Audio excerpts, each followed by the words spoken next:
পথ হারানো পথিক হলাম, সব হারিয়ে নিঃস্ব।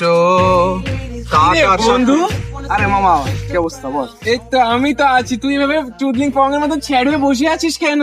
আসলে কি বলবো মামা, অবস্থা পকেটে জায়গাটা মানে ছিঁড়া সুতোটাও নেই, এই অবস্থা আমার। কি বললি বন্ধু, এ দেখ অ্যাপেল। আমার এখানে 10 তলা ফ্ল্যাট আছে,